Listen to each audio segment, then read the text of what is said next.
Africa's Young Leaders Initiative. It's an initiative that is part of WIA's desire to promote equal opportunities and to allow young leaders to be supported each year to go further. My name is Lisa-Marie Misztak. I'm a journalist and a broadcaster, and I'm also the UK ambassador for the Women in Africa initiative. And for today's session, I'm going to be in conversation with Anita Dywaba.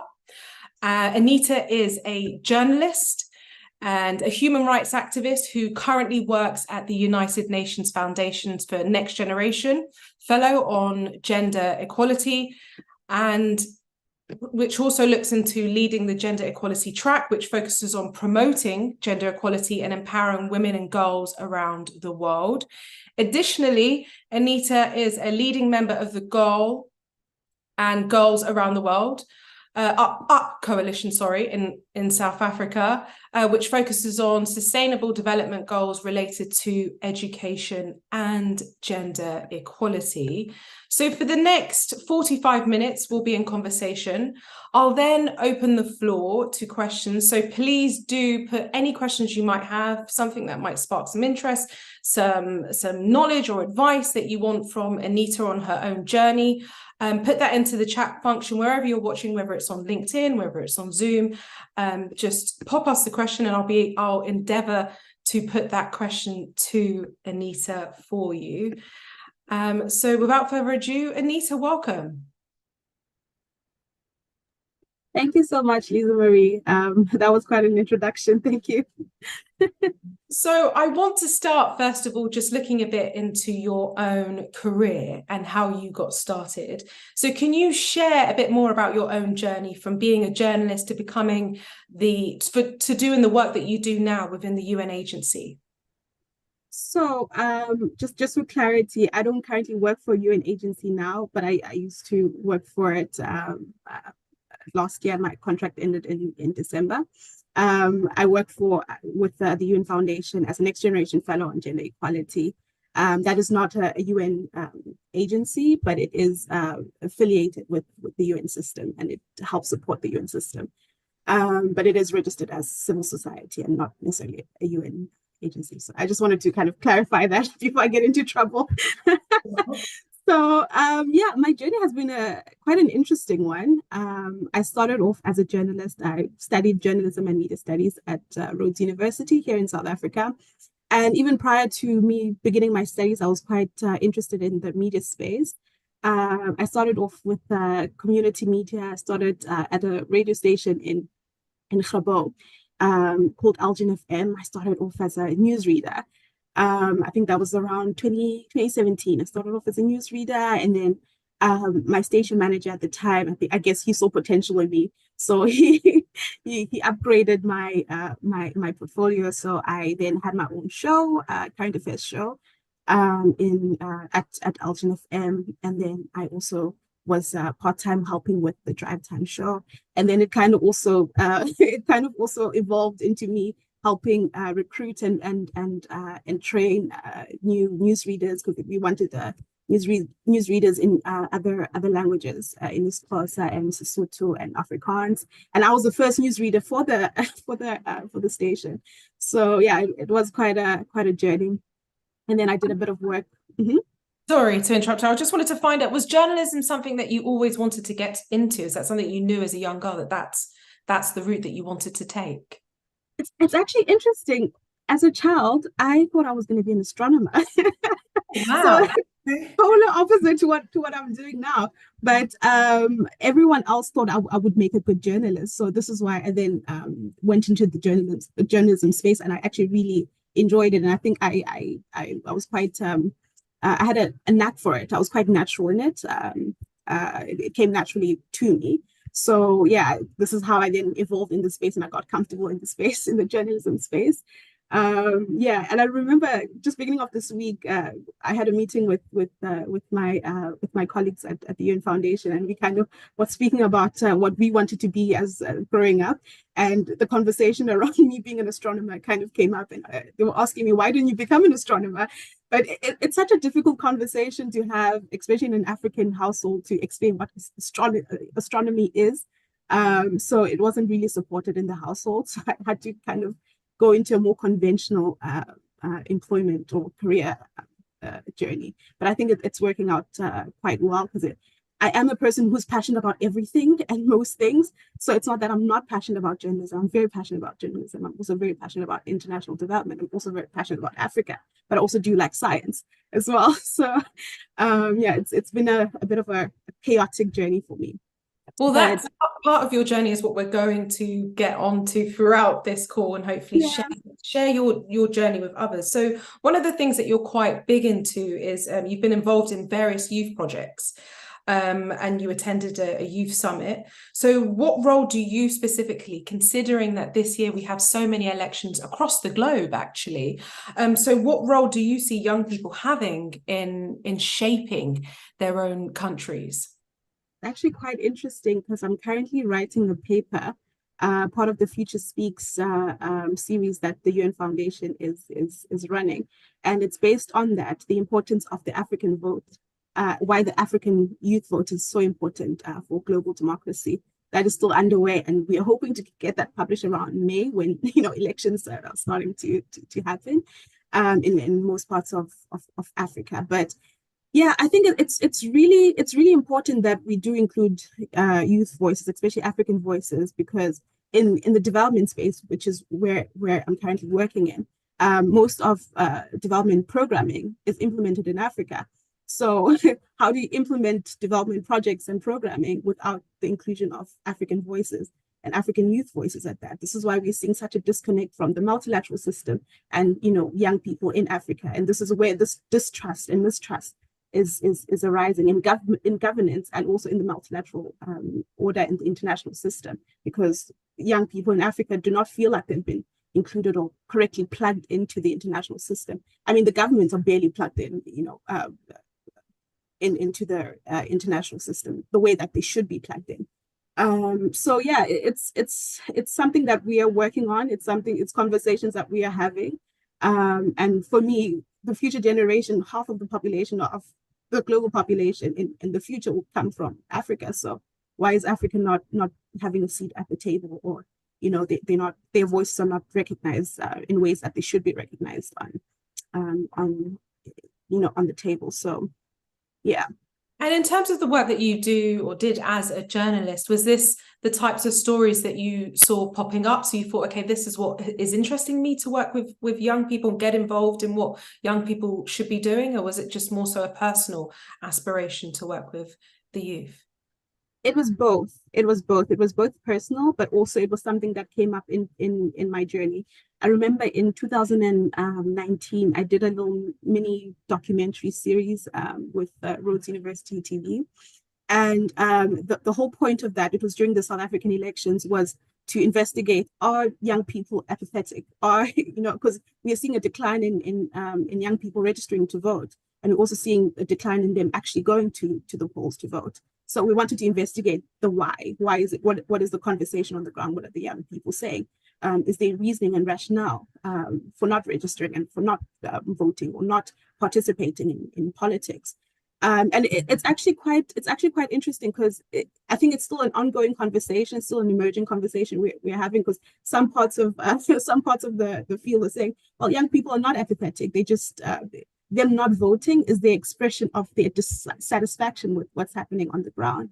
And I think I do kind of lean towards that rationale. But then, obviously there's a portion in the field that feel that young people are, disengaged because of other things, or disinterested because of other things. But I do think that it's mainly because of dissatisfaction. And when we did that mini documentary and we started speaking to young people, a lot of the emerging voices and concerns was around the dissatisfaction. Most of what we heard was, why should I vote when, nothing's going to change? That's most of what we heard. Nothing's going to change, so why should I vote? So yeah, and these are things that I've tried to start working on in trying to kind of tackle that mentality, or at least educate young people to actually go to vote, and make them understand why it is important to actually vote at the end of the day. And since you did that or made that documentary, have you noticed that the young people you engage with, do they feel more positive in terms of actually going out to vote, or would you say it's still the same? I would think that it's relatively still the same. I think it's fluctuating. It depends on where you're engaged in. For example, if you engage on social media, you see young people kind of rallying for people to vote, but then when you start looking at the actual facts and figures, young people are not registering to vote. But we're seeing the discourse happening on Twitter, we're seeing the discourse happening on Facebook, but actually on the ground, it tells a bit of a different story. And I'm still kind of trying to understand why that there is that disconnect. Young people are talking about politics, they are engaged, they are worried, they are dissatisfied, and they're expressing that. But then that is kind of not reflected on what we're seeing in terms of the numbers of young people who are registering to vote. Mm-hmm. Am I right in saying that you led a campaign with USAID on their youth-led project? I was part of a campaign. Yes, I was part of a campaign. Can you tell us a bit more about that? Yeah, so USAID has a campaign called Youth-Led Initiative. It's more of a capacity building project. At the time, I was still quite involved with the organization I co-founded called Nkwenkwezinpo. So it was more of a capacity building training for me to kind of also trickle down into the organization to build capacity for these little youth-led organizations to make a bigger impact or to scale up as well. So yeah, that was what that USAID campaign was about. Okay, as well as working with young people, you're also quite prominent in terms of increasing gender equality. So what strategies have you found yourself that have been most effective in promoting female representation, whether it's in peace building or maybe getting into politics? What, in your own words, do you think is the most effective way? I think this has been a conversation that has been popping up quite frequently. And every time I have these conversations with people, whether it's in politics or whether it's in peace building or in just the development space, it's always a thing of we want to see more people like us. We want to see the representation, so we are inspired to go into those spaces. So I think that's what we're lacking right now. There is no representation of women in politics and in peace building, or recognition of the women's voices, young women's voices in those processes. So we are not inspired or motivated to even join those conversations. So I think that's where most of the conversation has been, and that's what I've observed as well, is that people are deterred from joining and being a part of those conversations because they're not seeing themselves represented in those spaces, so they're not motivated or inspired to actually join those conversations. Yeah. Well, in terms of your own journey, you've spoken a bit about what you initially wanted to do, and then you got into journalism. In terms of the work that you do now, and mentioning that more women need to see more representation, what do you think was different about you that led you to go down the route that you're down now, in terms of supporting other people, getting people involved in politics, the documentary that you made? What has pushed you or spurred you on? My mother. I think that the answer to that is simply my mother. I always get asked this: who's your role model and who inspired you to do what you're doing? And it's always been my mother, and her resilience and understanding her story and how she emerged, right? So I've been very fortunate to come from a household where I wasn't, my potential wasn't contained, right? I was dared to dream, I was dared to speak up. And my mom is a single parent, so she always empowered me. She always kind of instilled that those words of encouragement and empowerment for me to do more, to be more, and to, she always says, you need to bully yourself into spaces. People will not create space for you, so you need to bully yourself into spaces. My mom works in the justice space, which is also quite male dominated. So seeing that, I'm seeing her working in a male dominated space.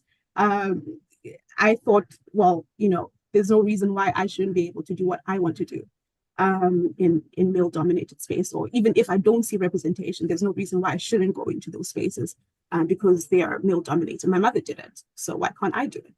And yeah, just understanding her story as well. She grew up in apartheid South Africa.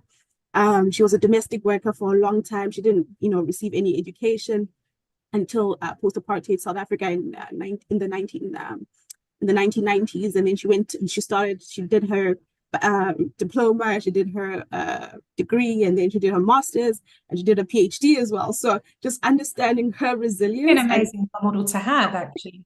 Yeah, so this is the person that encourages me. I watch her and I see her story unfold, and I'm inspired. I'm inspired to do more. I'm inspired to be a change maker, to dare to dream and to bully myself into spaces, because people will not create space for you. So you need to kind of enforce, and you need to force yourself into some of these spaces sometimes, especially as a woman, especially as a young Black woman. Yeah. You've grown up having an amazing mother who has inspired you. Thank you so much. What do you think about mentoring, though? How important is mentoring for people, whether you're the one that's getting mentored or you're mentoring someone else? So because I'm only 25 years of age, I still see myself as an emerging person, right? I would be hesitant to say that I'm fully developed. I'm still on my trajectory to developing into and blossoming into my fullest potential. So I'm still receiving mentorship quite a bit, and I guess in a way I also do mentor indirectly other young people as well through the work that I do. But I think mentorship has really, really, really been important. I always say when I speak to my friends and my about my trajectory and how I've come into the space, especially from the activism side of things, being able to be afforded spaces to speak at I was speaking at democracy, the Summit for Democracy in 2021, which is hosted by the President of the United States. I've spoken at the UN, I've spoken, and that was because people believed in me. My mentor from Gorilla, Sia, she's the one who's been the person to push me to go into these spaces and actually create space for me in some of these institutions and in some of these spaces. So mentorship has been what has catapulted me to be where I am, right? I do have the passion for it. I do have the motivation for it, but the people who have been creating space for me have been my mentors and people who I look up to, and people who also invested their time, their money in me and my potential as well. So it's really important to have a mentor and have someone hold your hand and have someone who will tell you this is how you then behave in this space, because that's also another important aspect of it. That I've also been grappling with. How, when I do have the space, how do I handle the space? How do I handle the space appropriately because I come in as a representation of a young female African leader, right? How do I act? How do I make sure that I'm fully bringing with me the African voices that I've left behind on the continent when I'm at the UN, when I'm in these spaces, when I'm speaking on these platforms. So yeah, mentorship has really catapulted me. No doubt. And so I would definitely. Sorry. So, and what tools do you use to make sure that you do bring your whole self, that you do bring all the things that you want to address and behave, as you say, the way that you want to? What is it that you do beforehand? Staying connected. I think stay connected to the voices on the ground. So a lot of the times, one of the biggest mistakes we make when we do get the platforms, we disconnect from, our backgrounds, we disconnect from, the people that we're supposedly representing, and we kind of further our own personal agendas when we do get the platforms.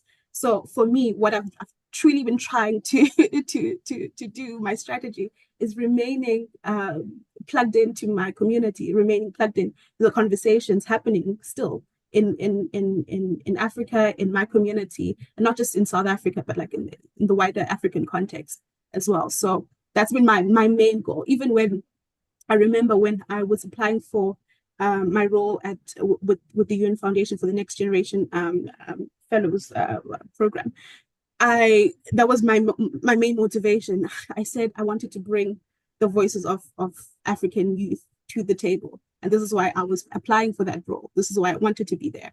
And it's something that I've consciously been trying to do in every single space, make sure that I'm representing.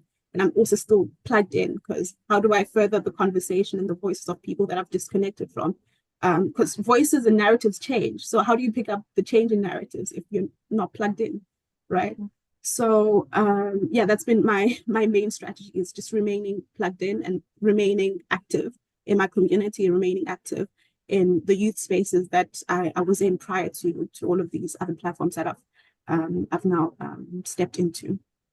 You mentioned being plugged in, but how can young people or young activists effectively collaborate and amplify their efforts on a global stage, like you, for example, attending that democracy summit?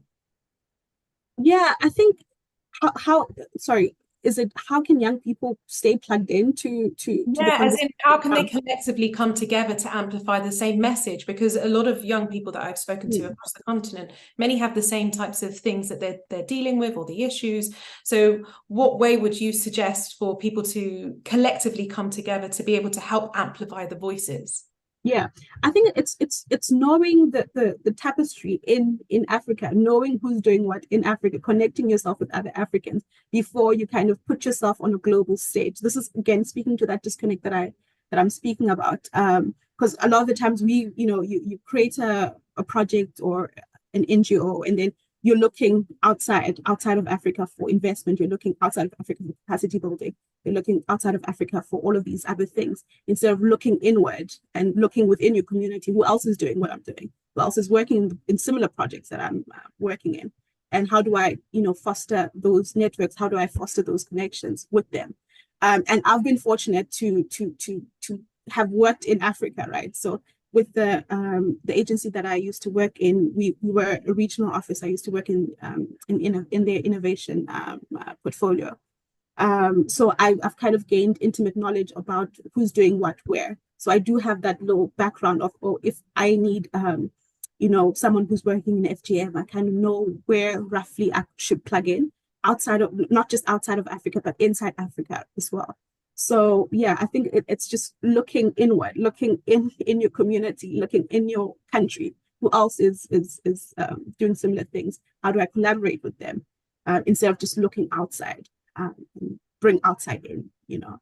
And I guess this is why there's been such a pushback on development projects, because I was in a conversation last week.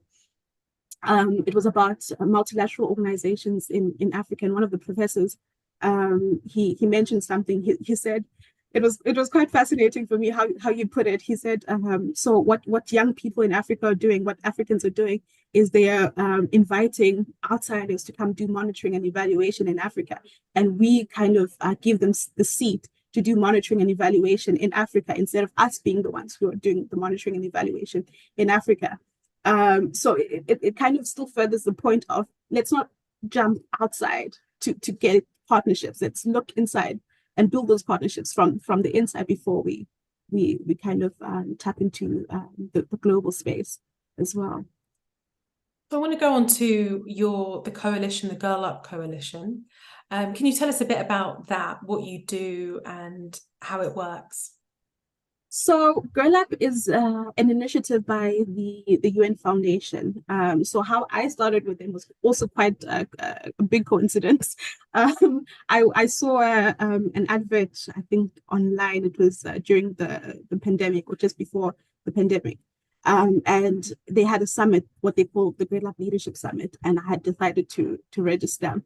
And when I registered, I remember I then got an email from one of the Girl Up Africa managers, who then asked me whether I would be interested in speaking in any of the sessions. And I, of course, said, yeah, of course said yes.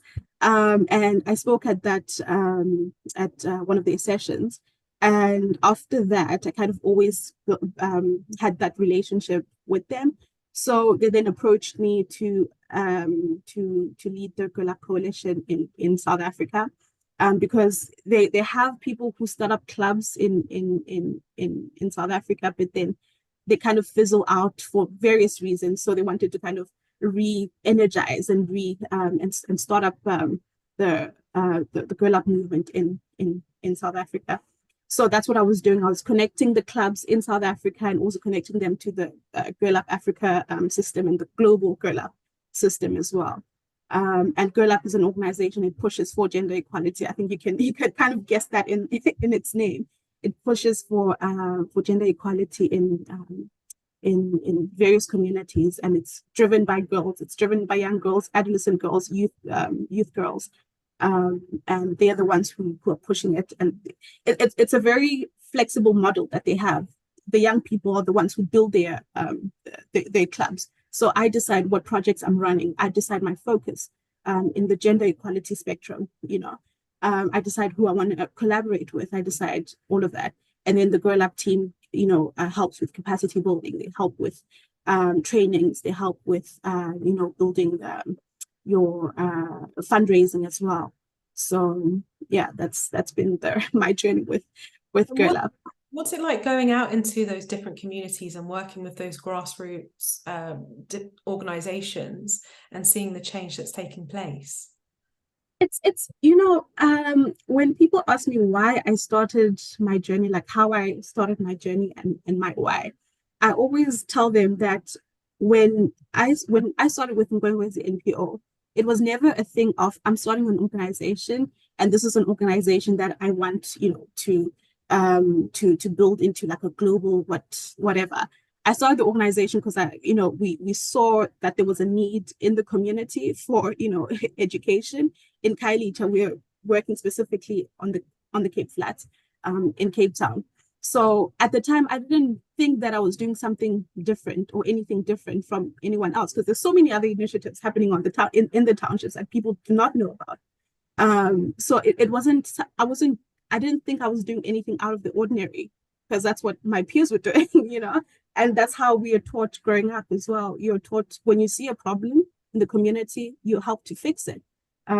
So it's never seen as a job. It's never seen as anything out of the ordinary or spectacular or worth speaking about. It's just me doing it for the community, and I never really thought I would gain or get any personal gratification from it. It was just me seeing a need in my community and helping out with that. So going out into grassroots communities, I don't think this is the same way that they think of themselves. They don't really see themselves as doing anything extraordinary, because this is generally what you do in African communities. If someone is struggling, you help them. If there's a problem in the community, you solve it, you fix it. So you never really see yourself or think of yourself as doing anything extraordinary or out of the ordinary. Because for me, it was something that everyone was doing. So, Well, what advice would you have for a young person or a young aspiring leader who wants to make a meaningful impact in their community, or whether it's in the wider community or it's human rights or gender equality? What advice would you give to them? Because I know you're saying that it's everybody does it, but for some, they might think that everybody isn't them and it's for someone else, but they want to and they're not sure how to start. You know what? It's actually interesting. The framing, right, of that. I was thinking about it as I was preparing for this webinar. The notion of ubuntu, which is what kind of resonates or cuts across every single project, developmental project, civil society project. It's always centered around the notion of ubuntu. And ubuntu is a word in my language which means to be a person, right? So again, it goes back to a thing of I really don't feel or think that young people or people in communities feel like they're, this is a job for someone else. I think you're, by virtue of being a person, you're expected to help out in the community. And I was kind of in my head having a conversation with myself. It starts from things like when you're cooking at home, you dish up an extra dish because you don't know who might walk into the door, right?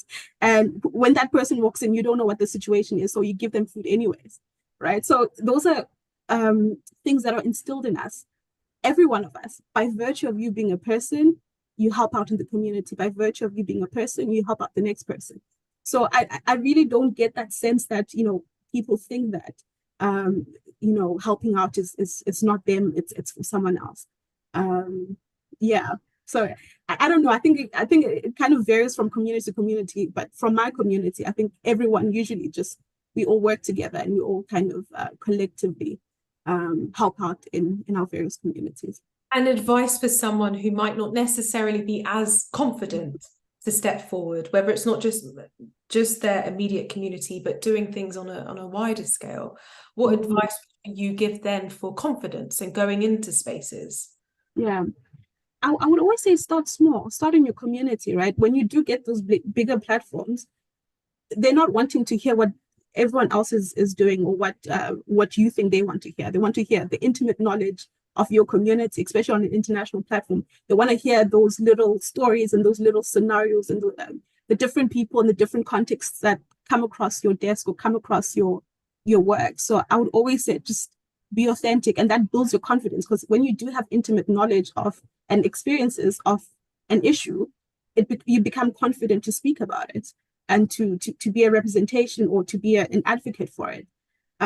So I would always say just be authentic and start small, start in your community and build yourself from bottom up rather than top down. So yeah, that would be my main advice to young people who want to broaden their advocacy journeys. Yeah.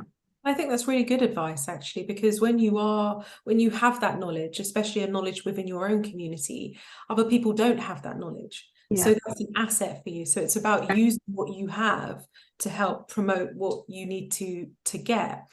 I want to move on now to find out a bit more about your journey into becoming the Women in Africa's Young Leader. You're part of that community who were chosen. So I want to just start at the beginning and then we'll go through. So how did you initially hear about it, and what made you apply? So I stumbled across the Women in Africa page on my Facebook. Social media, it's a wonderful tool when used correctly. So I stumbled across the Women in Africa page on my social media, and I just went through, their posts, and I saw, other various initiatives, and I saw a post about the Young Leaders Program. So I clicked on it, and I remember going through the eligibility criteria and what the program was about, and I applied for it. And my main motivation to apply for the Women in Africa Leadership Program was I was at a point where I thought I needed private sector networks. So that's the reason why I actually applied for it, because I'm like, okay, it's supported and partnered with Dior and Total and WIA and other private sector initiatives. So, and this is what I've always said in my motivation, even when we were in Paris, I said the reason why I came here is to build those private sector networks. And I think those private sector networks are quite important, because there's a point where in your projects, in your developmental programming, you kind of reach a climax, because you've always been partnering with civil society and other organizations, but you also need to kind of broaden out, because the big issues around funding and financing of some of these projects and programs. And at the time, I was leading the Gender Equality Action Group as part of my work with the UN Foundation. And one of the biggest challenges we had was around funding. So I thought, okay, let me apply for it, and let's see what networks I can build from this opportunity that I could bring back into the Gender Equality Action Group. Because in the Gender Equality Action Group, we foster a host of projects, innovative projects dealing with gender equality all over the world, not just in Africa. We had a project in Colombia, we had a project in Afghanistan, we had a project in Kenya, 2 projects in Kenya. So that was the main motivation for me. It was about my action group. It was also building those private sector networks and partnerships. And what was the actual process like, filling in the form? Was it difficult or very simple? I think it was relatively simple. Because I think I did it within a day. If I remember correctly, I did it within a day. I remember, I think I was even at work at the time. I was like, oh, okay, let me just quickly fill out this application form. And yeah, and then I got a call back from Eloise from Women in Africa. And she told me that we needed to submit a video. So I did the video and I submitted it, and then I was shortlisted, and then we went through an interview phase with representation from the companies and the organizations that are partnering with Women in Africa for this specific project. So yeah, and that was, I remember going into the interview, I was so nervous. I was so incredibly nervous. Even coming out of the interview, I was like, I have no idea what I said. I couldn't even remember what I said, what I spoke about. And yeah, so I remember the first 5 minutes of it was very short, very, very short interview. So it was a bit odd for me. I didn't know how to feel after the interview. Because yeah, I just ran through my CV, just telling them my background and things that I've worked in. There was just silence in the room. And initially I'm like, oh my goodness, what does this mean? What does it mean? And I remember, I think one of the representatives then asked a question. I think it was about, oh, you do so much. Like, how do you manage your time? How do you, and how are you doing so much at your age? Because at the time I was 24, I'm 25 now. And they were asking me, how were you able to do so much? And I can't even remember what my answer to that was. And I said something, and that was it. That was the end of the interview. Well, obviously you did a great job because you were chosen as one of the young women. So what was it like when you first found out that you had been chosen?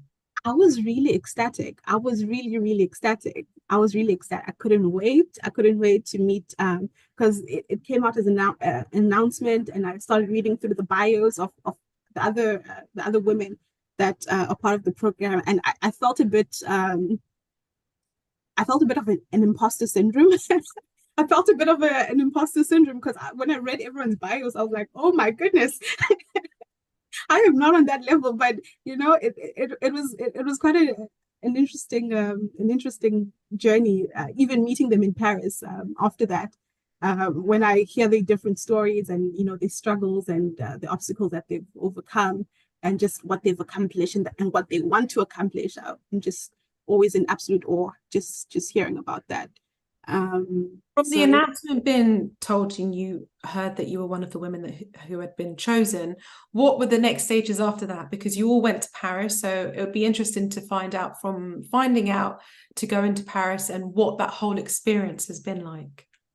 So building up to Paris, I think it was really interesting because we then started to form relationships with each other before before the Paris trip. And then when I got to see them in Paris, that was really interesting. And our time in Paris was also incredibly interesting. We had like various consultations and various meetings with the different organizations that Women in Africa partners with. And we had an opportunity to go to the National Assembly in Paris. We met with the Vice President of the National Assembly in Paris. We met with different ministries. We met, so it was that like when you were there and it was all happening. Did it feel a bit surreal? It definitely did. So I do have a bit of a delayed response to to things. Personally, I have a bit of a delayed response to things. So for me, it only hit me after the trip. I was like, oh my goodness, what was that? What was that? And I felt proud of myself. I'm not gonna lie, I felt really proud of myself. And I remember after the trip, I did like a story series on my WhatsApp, just kind of speaking through the journey that we went through in Paris, and just my own personal journey, and just looking at where I come from. I don't come from a wealthy family. I don't come from a very comfortable family in terms of financially, right? We've always had to hustle. I told you the story of my mom. We've always had to hustle. I've always had to hustle. She's always had to hustle because she's a single parent, right? So just looking at that, looking at where I grew up, how I grew up on the Cape Flats, which is one of the most violent areas in South Africa. Just I wouldn't, 10-year-old me wouldn't have thought I would set foot in Paris. I was also the first person to travel. Right, this was not my first travel, but again, just being reminded of that, I'm the first person in the family to even travel outside of the country. It's insane, and now I'm meeting with ministries. That's also pretty insane. That's also pretty cool at the same time. I'm meeting with these big organizations. When you see Huawei, I think of cell phones, I think of TV. I only see Huawei on TV. When I think of Total, I only see them on TV. And I never in my wildest imagination thought I would be in boardrooms with CEOs of these massive companies, of these massive organizations. So it was such a humbling experience.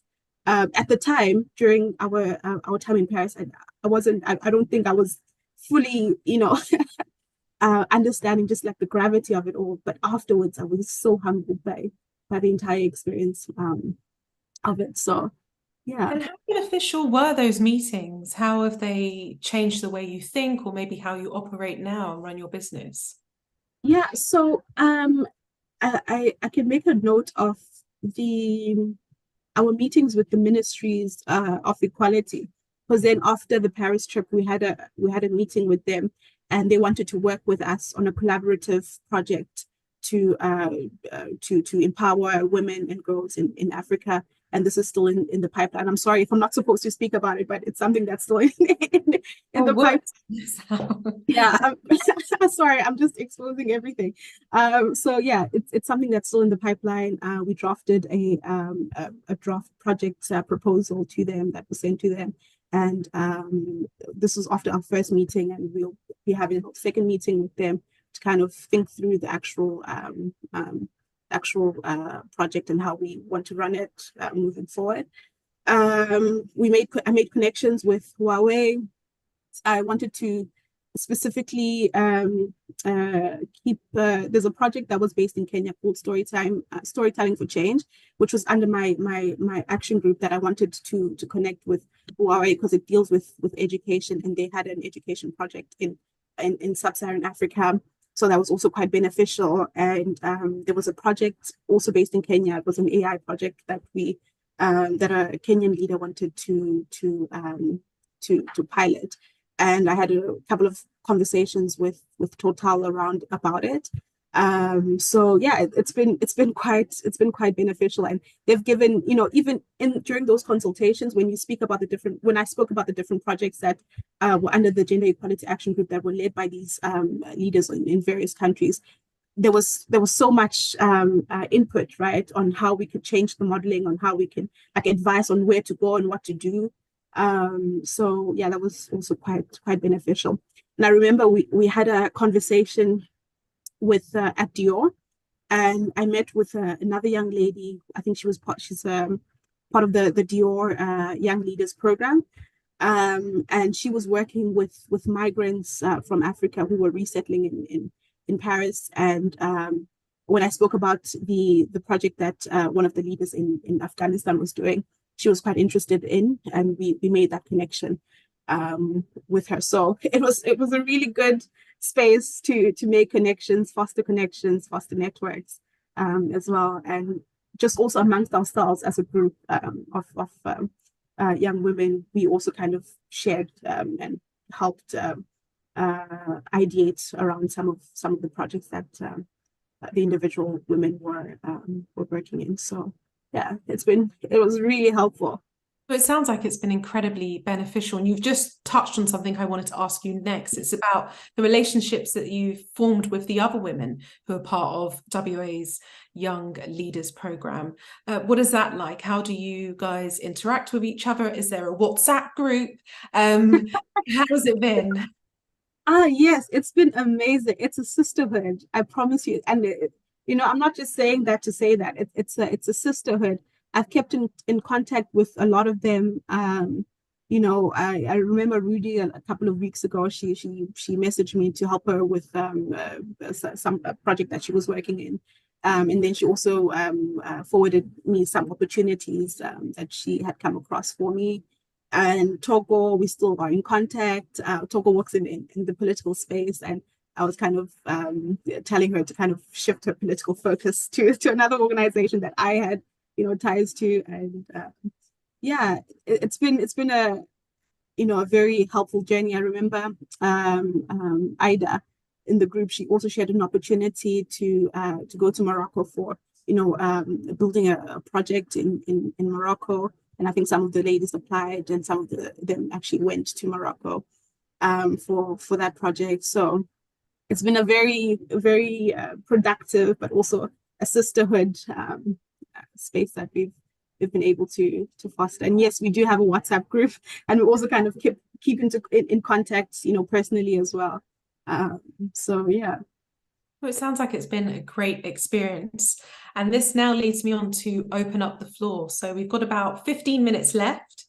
So I'm opening it up to all of you. I can see that we already have some questions, but if there's any other questions that anyone might have, whether it's on LinkedIn or Zoom, wherever it is, there should be a function for you to put some questions in there that I'll put to Anita. So I will just go through the Q&A box right now.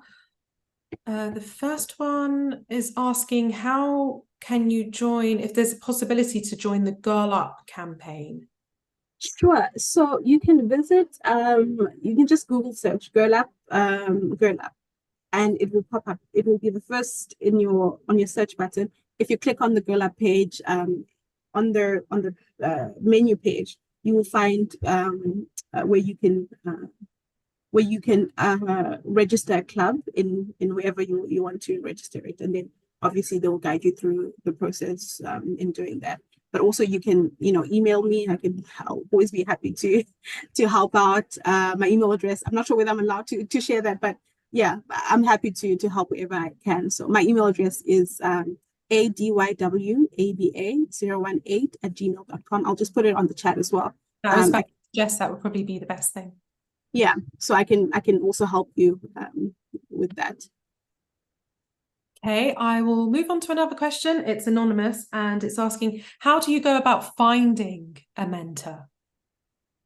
That's interesting. So how I found my mentor, it was again through the Girl Up space, because I spoke and she just had interest in me and my story, and I guess she saw so much like potential, and she we kind of kept in contact also because she has history in South Africa, so we kind of bonded over that. And the liberation struggle in South Africa, so we bonded over that, and then we kind of built a relationship through that. But I also recommend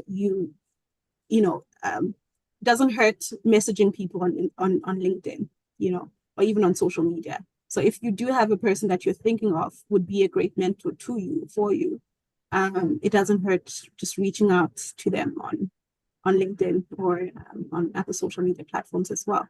And yeah, that's how I've generally done it. And when there is an opportunity for mentorship, Girl Up has usually every year we'll send a notification to people to sign up for mentorship programs. So they will connect you with some of the directors of some of the initiatives and some of the organizations and people that Girl Up has worked with, and their network is really wide. Whether you're in the media field, they will connect you with someone who works at CNN, or it's a very helpful network to have. So yeah, I agree with that. LinkedIn is a great place if you're looking for someone specifically, or just to find out a bit more about specific roles that you might be interested in. We have a question from Sharon, and Sharon asks, or Sharon says, I run an NPO. I'm not sure what an NPO is. Do you know what an NPO is? Okay. I run an NPO. I've been doing it for about 8 years. I teach the youth about agriculture and other issues. My question is, sometimes I feel like I can't speak properly or present myself, but I do love what I do.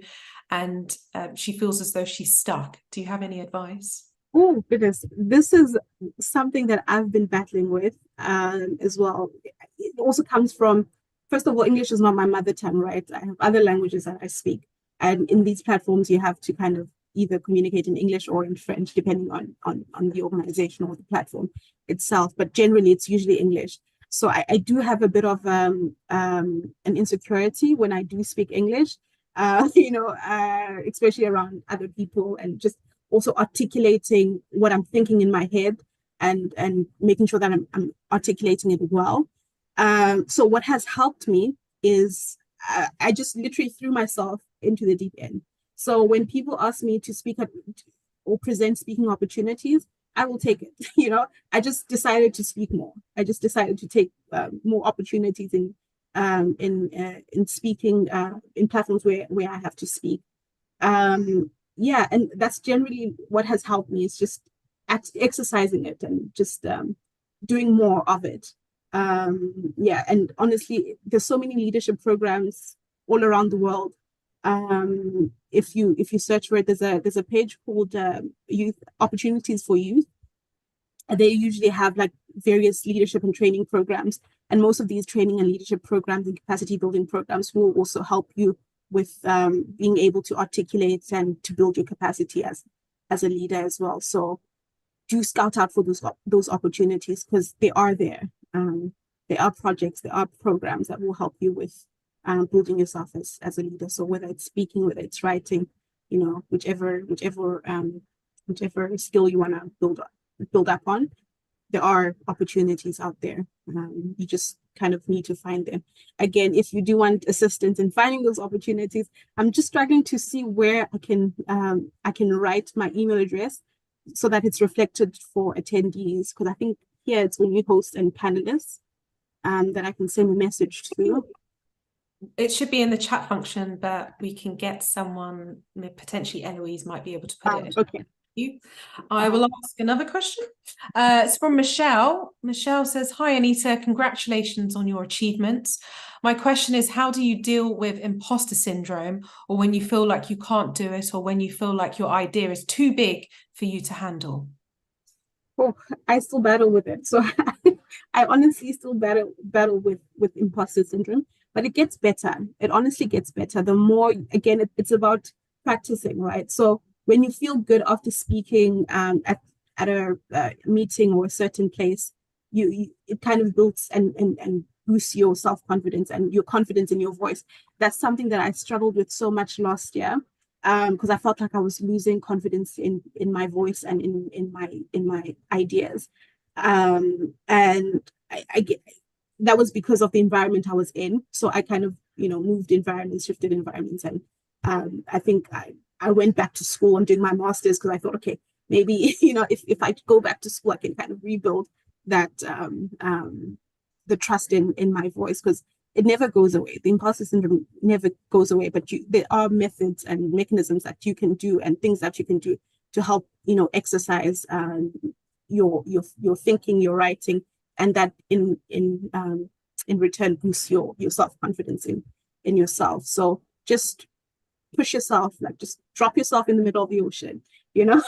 That's what I've been doing. I've just been dropping myself in the middle of the ocean, and you'll be surprised. You start pedaling, and that builds your confidence as well. We've got, where do you see yourself in 10 years' time? Where do I see myself in 10 years' time? It was such an interesting question, because I was thinking about it prior to this webinar. Where do I see myself in 10 years? And I thought of like the normal answer that I would give. I'll be like, oh yeah, I'm building myself in academia, because I really want to regain confidence in my thoughts, in my in how I speak as well, and in my ideas. So definitely I will be continuing my journey in academia and publishing and doing all of those. But I also want to sow my seeds in Africa, not just in South Africa. I want to do more projects in other African countries, because my whole mission and what I'm trying to do, my whole aim as or purpose is to bring development in Africa. And it's quite important for you to understand the different cultural contexts and dynamics in Africa for you to be an effective developmental practitioner, right? So that's what I want to do. I want to base myself and do more in the African continent. I also want to build myself in academia. Again, it's still focusing on African development, because you can't speak or try to solve the African developmental problem if you do not understand its context and you do not understand its history and its background, right? So this is why I'm pushing myself in the academic space as well. And also just it evolves your critical thinking abilities, and that is what is important in the development space. You need to be a critical thinker. You need to understand cultural context as well. So that's where I'm seeing myself in 10 years. I'll only be 33, 35 in 10 years. So I'm not expecting to be the president of South Africa by then or anything like that. But I really do want to push myself academically and also push myself on the continent, just learning. I'm trying to learn more about the continent and its different contexts. Well, it sounds like you're on the way. We've got another question. It's, what drives you? What drives me? Again, I think I'm just so passionate about development and Africa. And that's what drives me. Simply, it's my passion for development and Africa, because this is my home, you know, these are my communities, and it's important that I help develop them, and and part of those conversations to build the Africa that we want, that I want, for myself and for my children in the future, hopefully. So that's been my driver, my passion for the African continent. And what is a typical day like for you? A typical day, like for me, it depends on the day, honestly. It depends on the day. So now I am in school and there's so much that I'm doing. So my typical day, either in the morning, I usually have all my classes and my seminars in the morning. So my first half of the morning goes to that. And then my second half of my day goes to meetings and all the commitments that I have. And yeah, and then after that, I usually have like a bit of social time to kind of speak to my mom, speak to my family, and prepare for the next day as well. So a huge chunk of it is work, just meetings, seminars, yeah, engagements. And is there a woman that you've met recently, or maybe someone in the past that who really inspired you? And not that I've met yet, but I actually even pulled out the book because there was a there was a question that they proposed. Sorry, Samantha Power. Samantha Power. Yeah, she's been my catalyst. She's been my catalyst. So when I made that transition from journalism into the development space, it was after I saw it was a documentary. The documentary, I think, the last year of Barack Obama, and she was part of the administration, because she was the permanent representative for the U.S., or the ambassador to the UN, the U.S. ambassador to the UN. So when I heard her story, I'm like, I haven't been able to articulate what exactly I want to do, but that's exactly what I want to do. So I bought her book. This is the Education of an Idealist, because there's just so much to unpack. There's just so much to unpack. Her journey, she was a journalist too, and then she transitioned into the development space, and she was incredibly idealistic. I think you as a journalist, you'd understand that we're very idealistic. The world should be, because that's what we should all aspire to be. We're visionaries. We want grand things, great things, and she speaks about her humbling of that way of thinking, because you need to be pragmatic, you need to be realistic, especially in the development space, dealing with people, in the diplomatic space as well, dealing with people. You kind of have to educate yourself and kind of try to balance that idealism and your realism, and just your way of thinking and your way of engaging with people, because you will get frustrated a lot of the times. You, as an idealist, you will get frustrated as to why people aren't doing what they're supposed to do and why things are the way that they are. But that's how things are, and you just need to manage that and work around those. So she's been one of my influences in the space, because her story is quite similar to mine. Yeah. Another question is, what book, film, or series has inspired you over the last few months? So I always go back to this book. I always go back, but I'm also a very big fan of African literature and African folktale. So I read a lot of like Chinua Achebe and Chimamanda, Zeksudas, so many of them. Wole Soyinka, all of them. So I read a lot of African literature, but this has been kind of my go-to book when it comes to my career and what I want to do. Just reading her story, it resonates so much to me, and I hope to meet her one day. It's quite ironic, because when the USAID campaign ended, she then was the administrator of the of USAID. I was so annoyed, because I'm like, oh no, I'm no longer part of the the campaign, and she's now the administrator. So well, hopefully there will come a time where your paths will be able to cross. We I have hope. about 30 seconds left. So I thought maybe it's just to give the floor to you to maybe share a piece of advice that you have for anyone listening in that might hopefully inspire them. Sure. I think, again, just reiterating from what I said earlier on, if you're looking for how to start and where to go, start in your community, start small, start in grassroots, look at who's doing what, build those connections instead of rushing to go outside and build networks outside. Look into your communities, understand what those issues are, so you're a catalyst and you can actually fully represent the people that you say you're representing. Because when you go into the global stage, you're representing the community that you're part of, that you're coming from. So as a young, whether if you're a woman or whatever you identify as, if as long as you're young and you're African, you're carrying our voice as Africans. And yeah, just bully yourself into spaces. People will not always create space for you. Just force yourself into spaces. You need to be quite fierce a lot of the times, and just break down doors when you don't have the key. When you do not have the key to the door, break down the door and force your way in, especially in conversations and things that influence you and impact you at the end of the day. So especially in the development space, if you're an African, force yourself into those spaces, because a lot of development is implemented in Africa. So there's no reason why we shouldn't be at the forefront of those projects and those and that programming. So yeah, that would be my advice. Thank you so much for that advice. And thank you so much for sharing your own journey with us, Anita. It's been insightful. And I thank everyone else as well for tuning into this. I hope you've learned a lot, because I feel like I've learned so much from you. So thank you again. Thank you so much, Lisa, Marie, and thank you everyone for watching and attending. I truly appreciate it.